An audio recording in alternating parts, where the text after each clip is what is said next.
many careers for artists. No artist is pigeonholed to just one thing. Mm-hmm. You know, we are creators of product.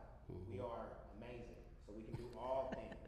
So again, this is the last Careers in the Arts. We've had some amazing people come through here on this first Saturday of the month.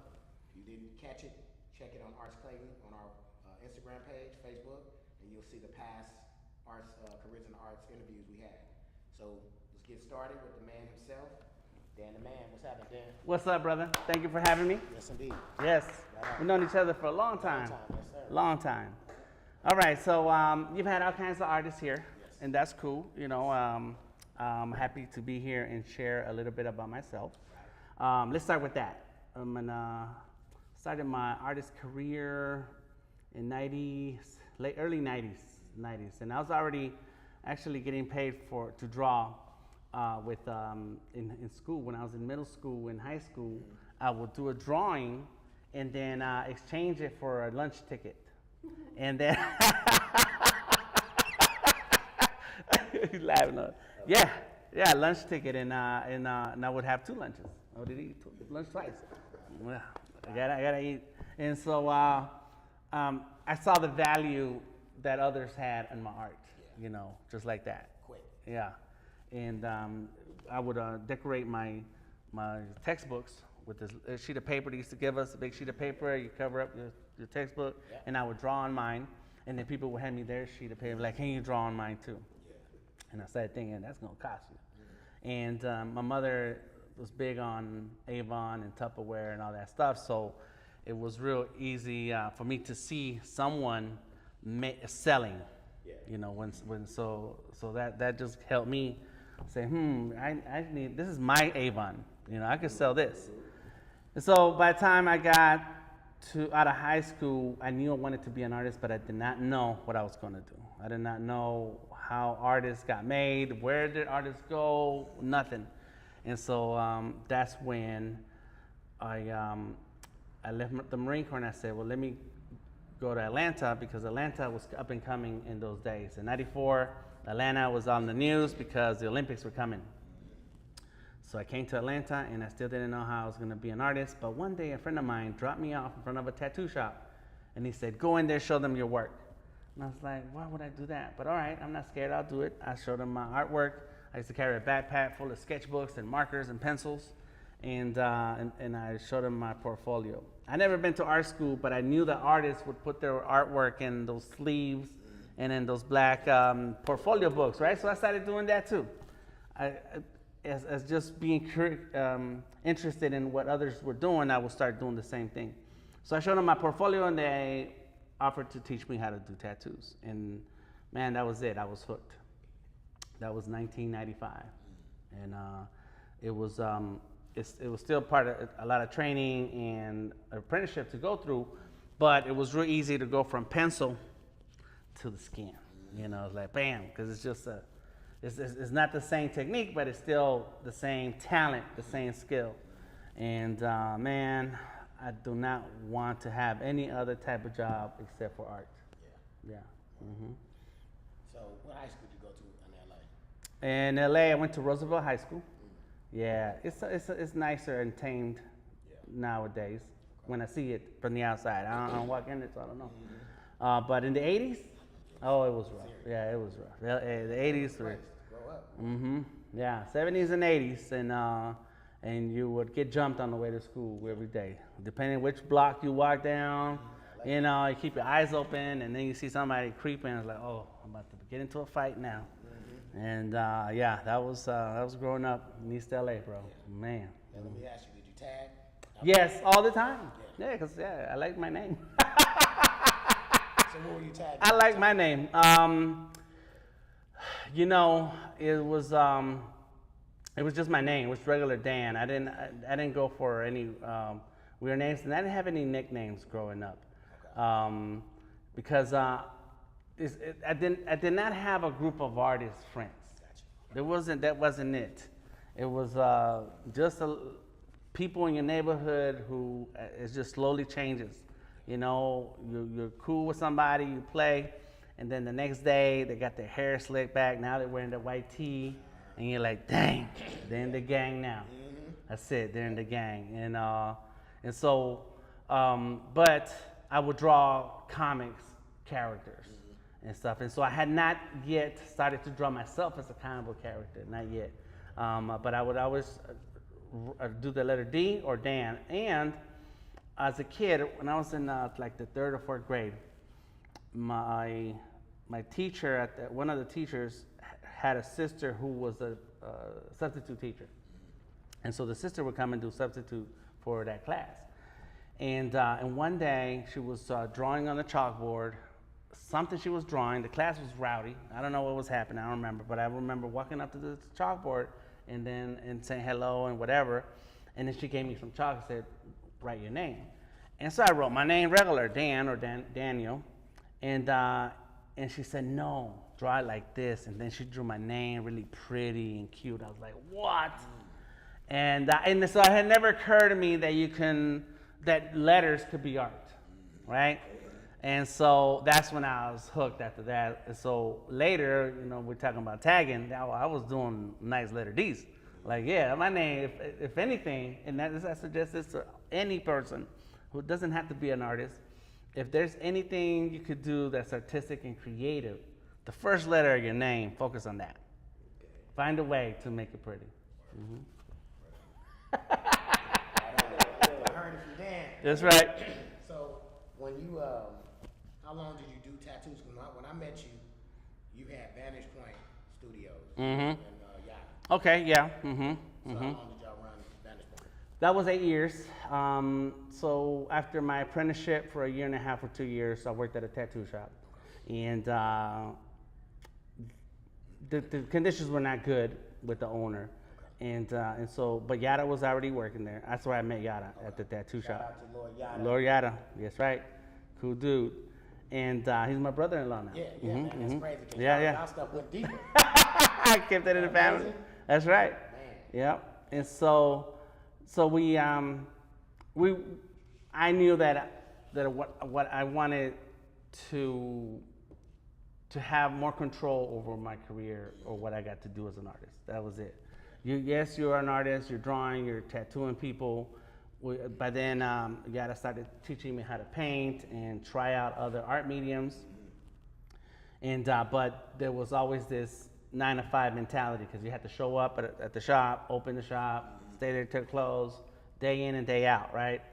And so by then I found found an investor, an old friend of mine. He decided to invest in us, and we partnered up, and we opened a tattoo shop in the West End area, down Cascade, in 1997.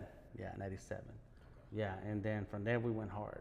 We just focused on being the artist that we wanted to be, and then not just tattoos, not just doing art on the people who walk through the door, but also hosting art shows, using the wall space not for art that people get to pick art off the wall and get it tattooed, but art that's different every month.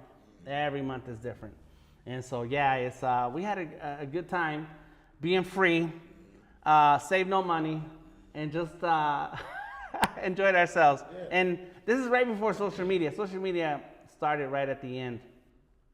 So all we got is as proof is pictures, old pictures that you still pick up and hold, and which is good because some of the stories you don't want to see them on the internet. But that was, and so it ended in 2005. By then, Yada was moving on, still doing tattoos, but he worked somewhere else. I was burnt out. I got burnt out, and feeling locked in to doing the art that people asked me to do, and I'm still that way now. I'm hired to do art, but I get to choose the customers I want, right? Whereas when you have a storefront, that business walks through the door, you need to say hello and accept the job because that's what you're there for. That's the business model. Yep. That you advertise, you promote, yellow pages, all of that, so that you can get them through the door, so that you can do what they ask. And the majority of the time, what they were asking for was the same basic ideas, and you then feel stuck. You're constantly tattooing the same thing over, roses, roses, roses, panthers, panthers, panthers, crosses, crosses, crosses. And I still PTSD about it. It's like, yeah, man, yeah, yeah, yeah, yeah. Burnout is real, even for artists. Yeah, Anytime you have a job or something, a passion, and it becomes more of a chore, more of something like strenuous and stressful, that's burnout. You know? Yeah. So you had to evolve to keep that freedom in your heart. Right, exactly. Right, correct. And that's a good way of looking at it. It's evolution. You have to grow into the next step in your art career. Yeah. And, you know, everything that I've done up until this point has been through trial and error, looking at other people, studying other artists, learning from other artists, and then understanding that I got to keep moving myself. Right. I got to keep it moving. Yeah. And part of this careers in arts is showing that, because most artists, their start is going to be drawing, you know, whatever. We talking visual artists, but you're started with, you know, drawing, painting, sculpting. You know, you can get locked into, because the reason why I even started this whole thing was because, again, the evolution. That's the same thing. Artist to curator, educator. You know, still an artist. I say I'm an artist first, right? All this other stuff, I take on that as well, but I'm an artist first because that's what moves me. Right. Motivation. But you have your start, and you could get pigeonholed because the art game itself, it's like it doesn't really teach you, other than the technical aspects, you don't learn the business at all. You don't learn that there's other ways to make money. You don't learn any of that. You have to find that out on your own. And I think every artist, professional artist, will agree with that. And you evolve into, you know, a working artist, teacher, or teaching artist, something where you're still active, but you're doing other things. To me, I call that more of a multi-dimensional, outside of just the creation, because it evolves. And if it evolves, we need more people in position to help visual artists who may still be stuck in that tunnel vision. So we still need artists to show work in galleries. We still need some people at the top in the galleries to make the decisions on what the work comes in, so it ain't just a bunch of crap. And then the artists are like, well, dang, how can I get a show? This bull crap is on the wall. How can I get a show? You know what I mean? So we work from that aspect. So we need art administrators. We need art writers, you know, critics, you know, artists, just passionate artists. We need all that, you know. So saying all that to say, you know, the evolution put you in a position where you ended up starting you started an artist platform, like for artists. I'm gonna say artist platform and let you take it further. Sure. But something that just to institute that idea. And, and he was calling it Artist King. Yep. And it was, to me, I thought it was dope. So at times he asked me to participate, I'm with it.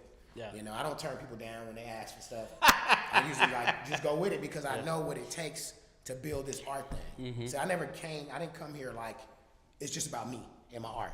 Right. You know what I mean? My mindset been shook that mindset. I mean, that thinking a long time ago, because we need each other to build.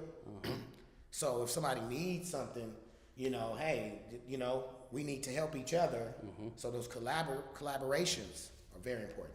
You know, so he's like, hey man, we got Artist King. You down? Yeah, I'm down. Let's go. And that's why I met Neil.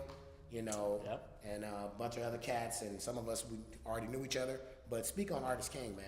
Well, the evolution is important, but understanding why you need to evolve is where it starts. Yes. Because a lot of artists are comfortable where they are, and they're not going to evolve. No, they're not going to change. They're not going to add something. Right. And that's a conversation I have all the time. Yeah. I'm a working artist. I get paid to draw. I get paid to produce artwork, and so other artists will see that, and they'll see the artwork on these walls, and somebody will buy a painting and think, well, I can paint that too. I can paint something like that. Give me $5,000, and it's like, yes, sure. Sit down and negotiate, and then now their brain don't work, right? Okay, tell us about your art. Now their brain don't work, and that's because they're comfortable creating what they like to create, but then to use that art as a way of life, they haven't collected all these other skills and talents to help you build that career that you want. So in And so they haven't seen the need for it, so they haven't evolved. They haven't added these other things. And so me, I wanted more. I was burnt out. I was tired. I wanted to draw what I wanted to draw and get paid for it.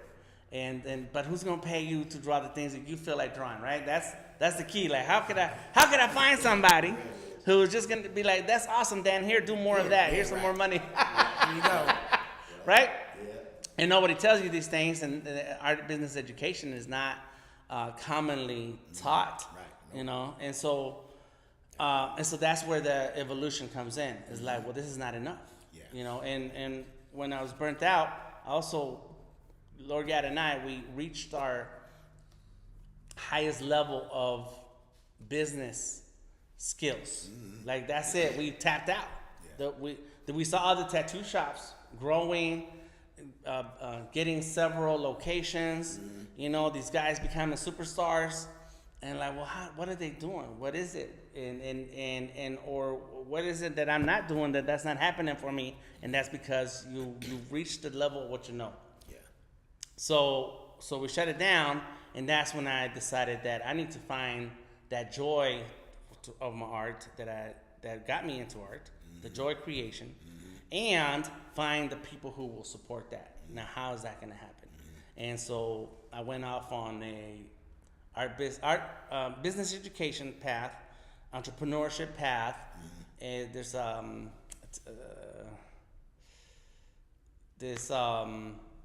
a business practice called startup, which is starting a business from the ground up, right? You're starting out, but there are fundamentals to everything.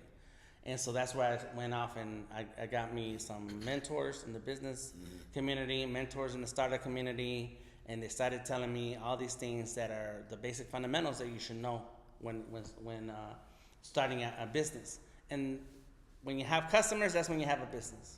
That's it. One of the fundamentals is you gotta sell the product higher than what it costs you to put it together, which artists don't do. They'll spend $200 on a canvas, another $100 on paint, 2 weeks painting it, and then they sell it for $100. And like, wait a minute, you just gave away your time, your talent, and the materials, and stuff. And so these are like mind-opening things. But the reason why artists feel it's okay is because we've been told that art is a talent that is a gift to the world, right? The starving artist mentality has been hashed into our heads, right? And when you start off in art, it's not like mechanic work. When you learn how to do mechanic work, there's a shop will hire you. There's no such thing for artists like that. Just because you know how to draw good doesn't mean they're just gonna hire you, right? And so you start doing art in the beginning in a way where, you know, I gave away my drawings.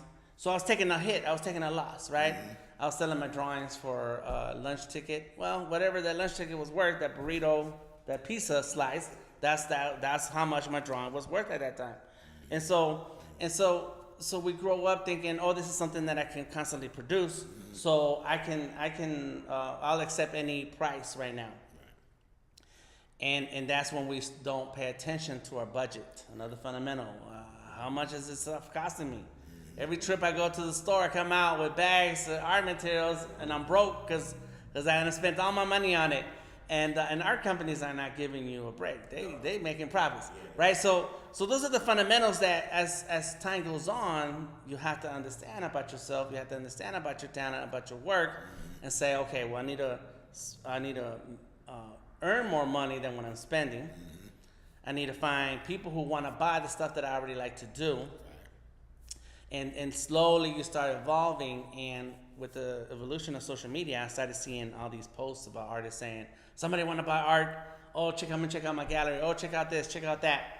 And I'm like, that's not how we say things, because it sounds like you're begging. Exactly. And when we mentioned this earlier before we started the stream, is that, you know, we want to, at any person, doesn't matter if you're an artist or not, it doesn't matter what kind of talent or skill or hobby you have. You want to enter a conversation with leverage. If it's a business conversation, if it's something that you want out of it, You come in with leverage, and you come from a position of, I'm already doing the thing I like to do, and you can join me and come with it, or you can get left behind. What's it gonna do, right? And instead of what we're used to doing now is put me in. Let me put in a piece of work. You know, as a curator, and I curated shows, tons of shows, and you've been curating for way back when too. You know, you want to give artists a chance, but then so they bring you a drawing, and you're like, well, let me see more. Well, that's all I got. Well, when did you draw this? When I was in high school. How long you been out of high school? 5 years. Like, this is the only thing you're drawing. And you want, what are you gonna do when I give you a chance? You're not prepared. You're not ready, right? And so it is. So that's where the artist has not been given enough education to understand what their talent is for, what it's about, and so on. And so, dang, it was a point I was gonna make on that, and I forgot already. Already, my brain goes too fast. Cool. And so that's the thing that when it comes to the business and the art, there's those fundamentals that we need to understand. And, yes, and so I saw artists posting these things. I'm coming from a position that put me in coach instead of position of I got 20 paintings already. You know, let's do some business, right? And so artists come in from that mindset of put me in. And so now you're taking a hit because then the other person says, oh, they desperate. You know, I'll give you $20. You know, or what I heard a lot is say, well, let's get a student artist. Like, what does that mean? They're still an artist. What are you talking about? Oh, because they charge cheap. Because they don't know, right? Or let's get an artist who still lives at home. Why? Because their bills are low? Or they still got bills? They're still an artist. They should still get paid. What are you talking about? Exactly. And so we have to. So when I started seeing those posts on social media, I was angry. I was really angry. I've been an angry person for a long time. Growing up in East LA, it makes you angry anyway. And so, but my wife's like, you know, you got to pay attention to your brand, you know, which we say brand, but reputation is the word that we used to use, reputation. Yes. It's like, that's your reputation. You got to be careful. Some stuff you say, it's like, you're right. And then another friend of mine, I posted one day and I was saying something about artists, how they don't know how to do something. And this friend of mine said, he responded saying, well, maybe because no one told them. I was like, dang, no one told them. No one knows. They don't know. Just like we say in the beginning, you get your technical training. That's it. So people are like, well, I've studied classical painting and all this. Dude, it means nothing. You got the skills. First of all, you got to have a passion to be an artist. It's in you as a child, right? And whatever you study, whether you went to school or studied under a great artist, same thing. You just didn't pay for it. You know what I mean? But the fact that you got the training and mentoring, but one of the things that they don't tell you as well is that art is a marathon race. It's not a sprint. Ain't no sprinting in art. You jump in, I'm gonna come in here, make a bunch of money with my art, right, and retire at a young age and live on an island in the Caribbean forever. It's like, that's the artist, what you think, you know what I mean? The sky's the limit. But, and all that is so possible. Yeah, it is. But, it's a marathon race. You know what I'm saying? Shout out to Nipsey Hussle. It's a rest in peace. It's a marathon race. So you in this for, you notice, and check the history on it. If anybody have any doubt, check your OG artists. 60, 70, 80, 90. How long you been working? 40, 50 years. When did you start seeing the fruits of your labor? A little bit later, because that's when the fruits start falling off the tree. Right. But it's really about dedication. Yes. Are you in this for 20 years, or are you in this for the rest of your life? Right. You know, the love you got in it, it's a lifetime thing, right? Yep. It ain't no, man, please, what else I'm finna do? Like for me, I was like, art is it. There's no other, you know what I mean? There's no backup. Well, if art don't work out, I'll get into real estate. No, it was like art, and then let the other things come about, the blessings that you get from the art, you know? Right. Well, I like to tell artists that however long it took you to master your talent, that's how long it's going to take you to master the business. Yes. That's it. Yeah. And so, you know, you can either start trying to understand the business now and find your place, or you can do it later when you're mad, upset, broke, and played out. You know, and it's you don't get paid what you're worth. You don't get paid what the true value of who you are. You get paid what you negotiate. Right. And if you don't know how to negotiate, you don't know how to talk to people, then you're not going to get it right. And so then it's going to take that much longer. And that's the sad part, because artists, we love the creation process. We love sitting there and playing with the art materials, and it's a solo action. It's a solo activity. Right. It is by yourself. But then understanding the business of art, the business, just business in general, understanding the marketplace, understanding your place in the marketplace, understanding who your clients can be, that takes community. Yes. And so now you go from being that solo person with no social skills to now trying to understand what's going on out here and why. And the game is rigged, no doubt about it, but so are a ton of other things in this life that are rigged. And so your job is to understand those rules of that rigged game and play it the way it's supposed to be. Come on in, everybody. Come on in. You know? Yeah, real talk. Yeah, that's it. So, it's like watching football.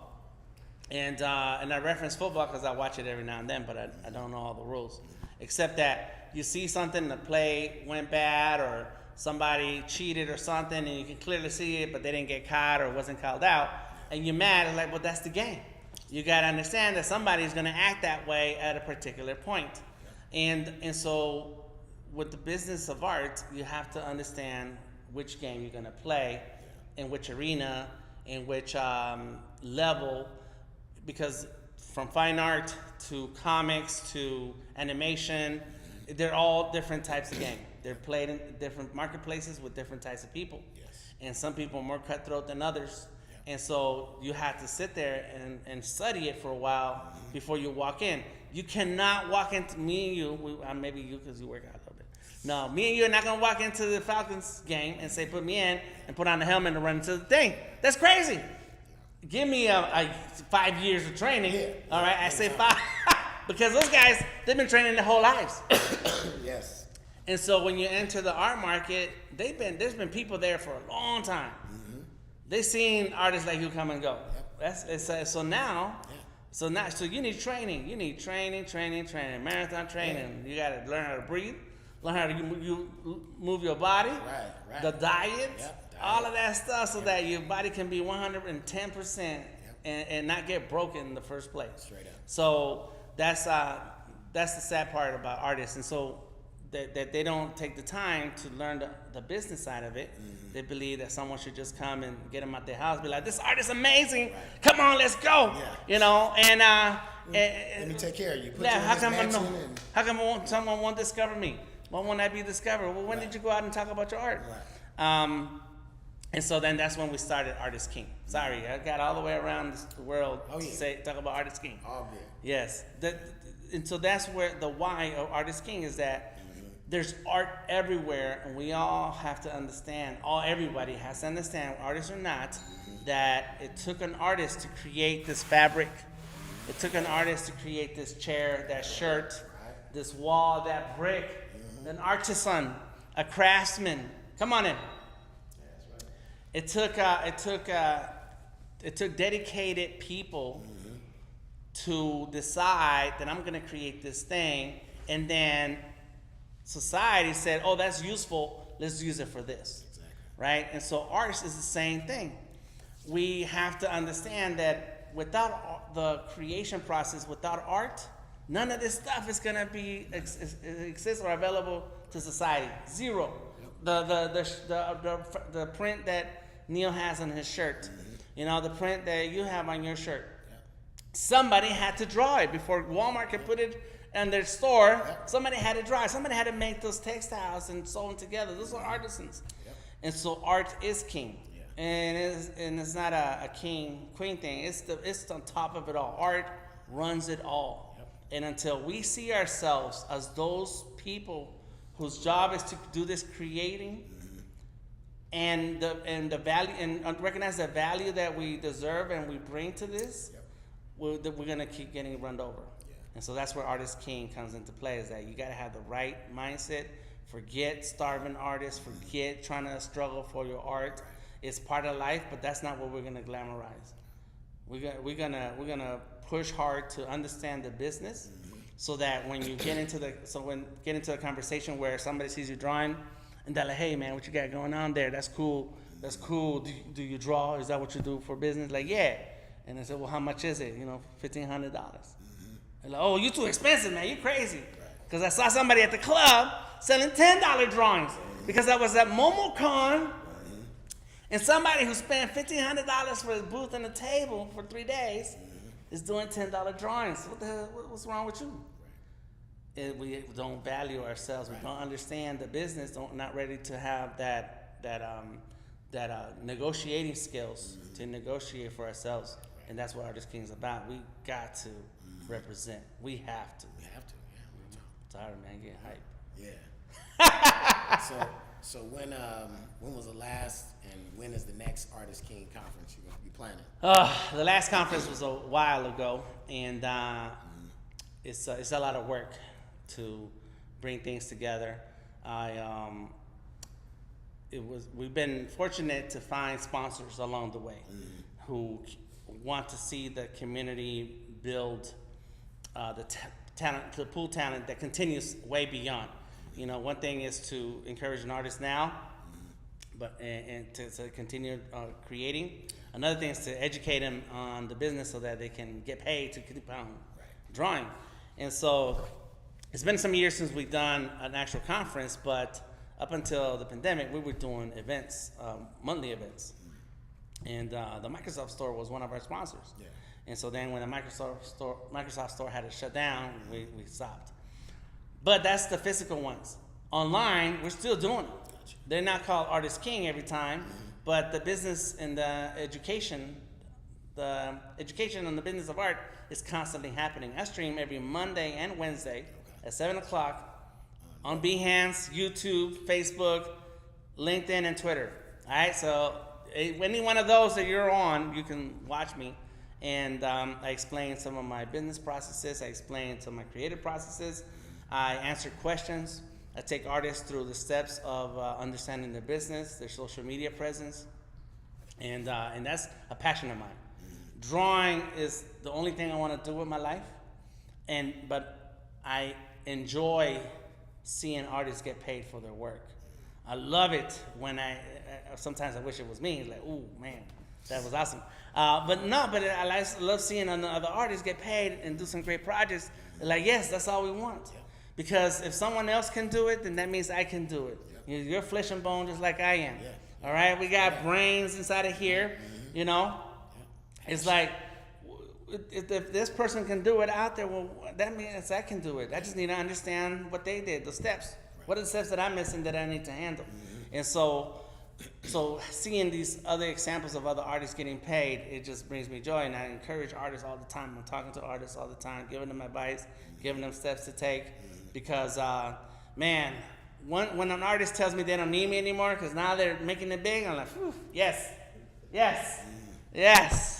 Job done. That's right, yeah. Next. That's when I'm looking for the next one. Right on. So it sounds like a lot of artist development. That's right. Well, our business. Yes. Business, yeah.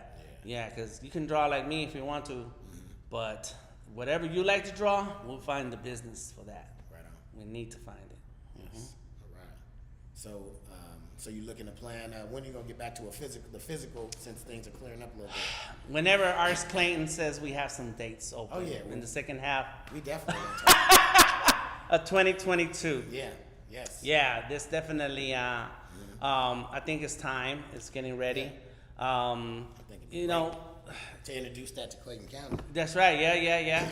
And just like the business, just like any business, is we have to lock in a few moving parts. Location is one, sponsorships is another. Because one thing I learned from curating shows in the beginning for me was like 2008. Well, before that, Yada was in charge of the shows. So I didn't pay attention. I didn't care. He did whatever he wanted. But even then, and once I started myself, we put up a lot of cash. Food, drinks, music. We always had a DJ of some kind. You got to pay them. They come and they working, right? Kroger ain't gonna let you walk out with food just because you say it's for our show, right? They don't do that. And so after a while, I realized that, wait a minute, we're putting on these shows and people are having a good time, but the art is not selling.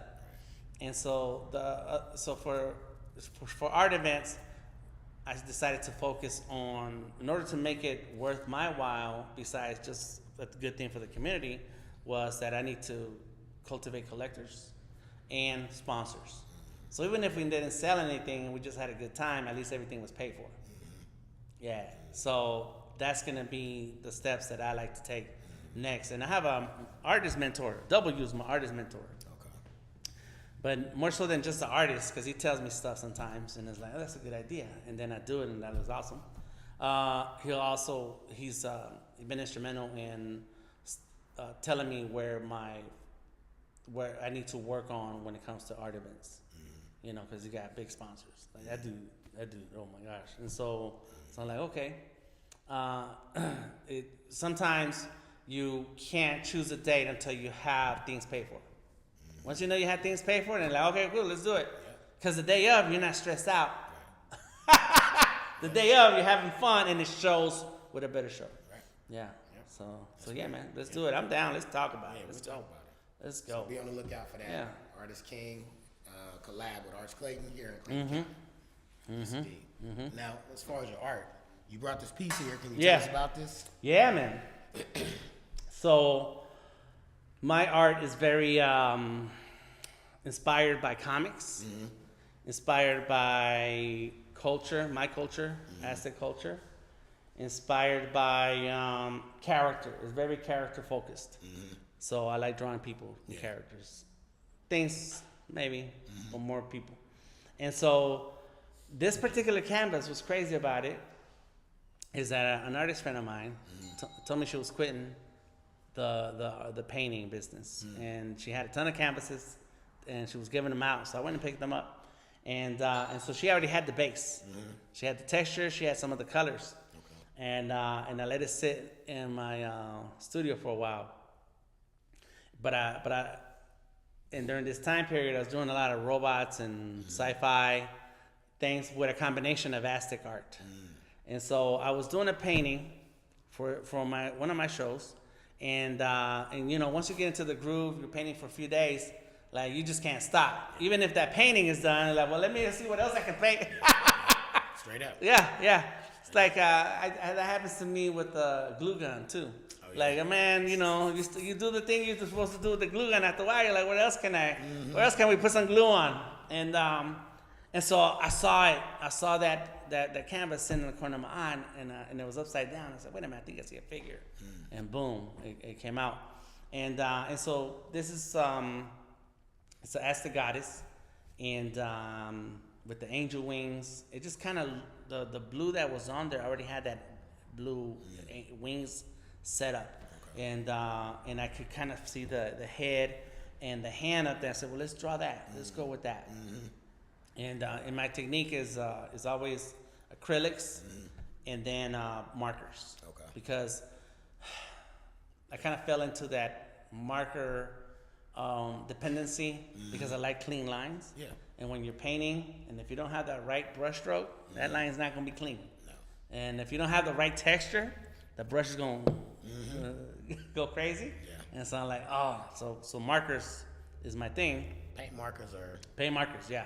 Paint markers, yeah. Which brand do you like? Give me any. Yeah, give me some money. I'll go buy any brand I can afford. I like paint markers. Yeah. You like that marker? Yeah. Montana, Molotov, Sharpie. Liquitex. Yes. Liquitex paint markers is a beast. Right, but if you want that white. Liquitex. Oh, there you go. We're talking to you, Liquitex. And Microsoft. And Adobe. Yeah, Adobe. Yeah. It's so Molotov for me is for the white. Because the white covers. Gotcha. The Molotov white covers. But yeah, man, give me some paints. As a matter of fact, this year I was sponsored by Chart Pack AD markers. Okay. Oh, those are the real funky, stinky markers. Okay. Oh, but they're amazing. They're beautiful. Nice. And so yeah, it took me a lot of trial and error because I like painting. I like canvases, And this is what W told me. I was drawing small, and he says, you know what, dude, you should draw big. You should paint big. I was like, where am I gonna get canvas like that?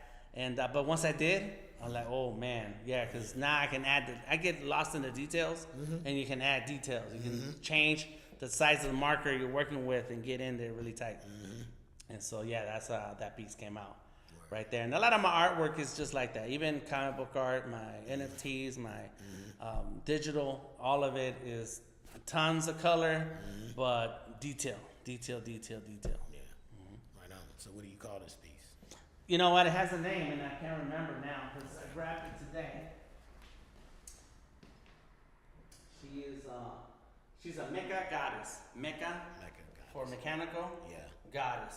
Gotcha. Yes, and so I've done several versions of this one, and in digital, but traditional is just this one. Gotcha. Okay.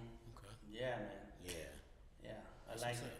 It's I started the series called Azteca Moderno, and it features a lot of Aztec gods, and but in a modern day look Like with that comic flavor, futurism and comic book. Gotcha. Yeah. Right on. Yeah. Yeah, dope. Yep. So yeah, that's what's up. So how many of these do you got? If you Ooh, the show. man. Side question. Man, I got like 20. Okay. Yeah, I got like 20 of them. Okay. Yeah, I got a ton of paintings. Yeah. Nice. I did a show at Apache once. Yeah. Yeah, filled up the place. But a lot of it now is digital too. So if I count digital, I got 100. And I can print them. I can get them printed. As a matter of fact, early this year, I finished an illustration that is at the, what do you call that, walk, the thing goes around the city? Belt line. Belt line, yes, I keep forgetting. I need to remember belt. The belt line. A belt line. So they paid me to put a mural up. I decided to do it digital, Okay. got it printed, and then went and installed it. So it's 36 feet long and 8 feet tall. Nice. And it's digital. Gotcha. Yeah, so man, I'll fill this place up, bro. Watch out, I put them all across over the front of the building. Because the way I do my work, you can transform it to whatever size you want, and it still looks clean and sharp. Word. That's what's up. That's what's up. Yeah, we'll talk. Yeah, watch out. Yeah. Because years ago, we did a show with John Jennings. You know John Jennings? Yes. Yeah, we did the Black Kirby, and it was all digital. Okay. We did it at Southwest in the gallery, Southwest Art Center. Shout out Southwest Art Center, and then we did it at the Robert W. Woodruff. Clint Fluker, shout out to Clint. We did it was Planet Deep South conference in like 2018, 2019, and that was real dope. So we took more of their work and filled that whole Robert W. Woodruff auditorium. Nice. Okay. Nice. Yeah. It might still be there because it was supposed to be there for like 2 years. But real dope. Yeah. So I know what you're talking about. Yep. Yeah, man. Yes, indeed. Yeah, man. So you got anything else you want to share with this community? Yes. With the global community, art right? community. Yes, indeed. Yes. Follow your passion. Follow your passion, and experiment. Yes. That's where the creator comes in. Yeah. You experiment, and then as time goes on, you'll find the thing that you really like to draw, and then you'll find your market. But always remember, no matter how much work you're doing for others, find the time to do the art for yourself. Because we kind of mentioned this before, like that burnout and painting things that you don't want to do, or tattooing things you don't feel like doing.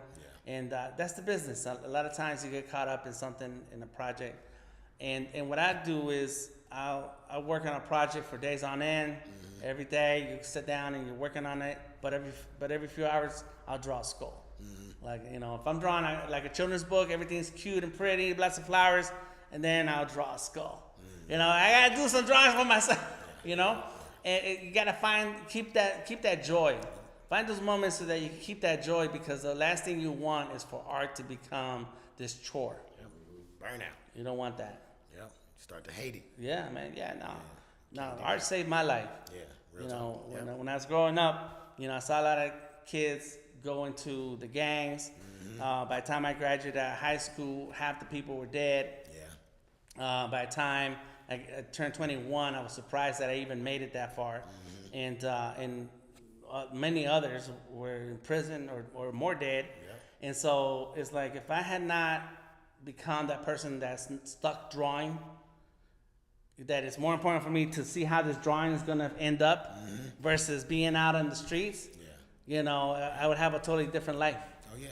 And I'm like, no, I'm glad I like to do this. Right. And I don't want to ever stop. Rather than discovering that reality 20, 30 years later after you didn't serve time in the pen. Yeah, So, yeah. man, this art, this is what I should have stayed with. Yes, in the first right. place. You know what I mean? Because that LA is, LA was no joke, y'all. Yeah. It was a beautiful place to grow up, but we had those pitfalls was major.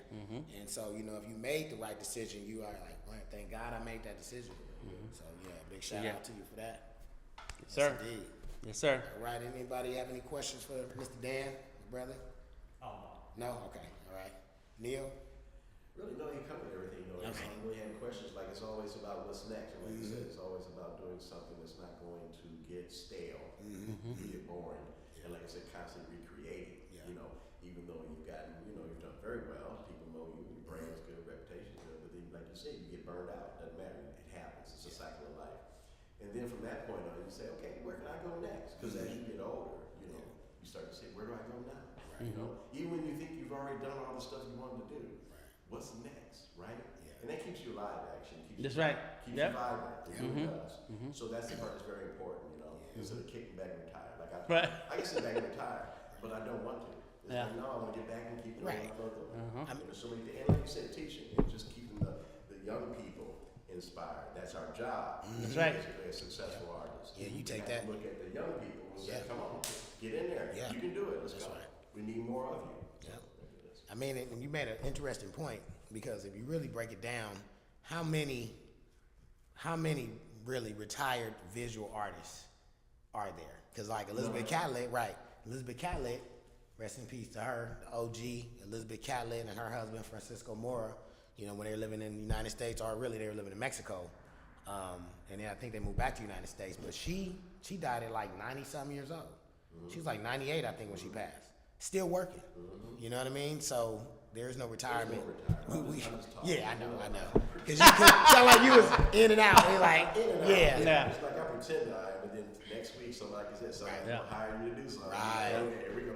Yep, and then you got projects, you always working on something. Yeah. Yeah. Well, up here. Yeah. I don't know about you, Dan. You know, it's like all night I'm dreaming. Yep. No matter what. I gotta get up in the middle of the night, write notes. Yeah. Okay. That's it. You know, because I want to jump on that. I'm excited about something. Yes. Again, you know, Yes, never indeed. ends. Yeah, it never ends. Yeah, right on. All right. So, any last words? That's good. That's it. Good. Check me out, Delta Tango Mike, anywhere on the internet, Delta Tango Mike. And from there, that's my website, Instagram, Twitter, Facebook. You can find everything else, all the links to everything else. And ask me questions. Send me questions, and let's grow. Yeah, I like it. All right. Thank you so much. All right, everybody. Very cool. Yeah. You guys keep me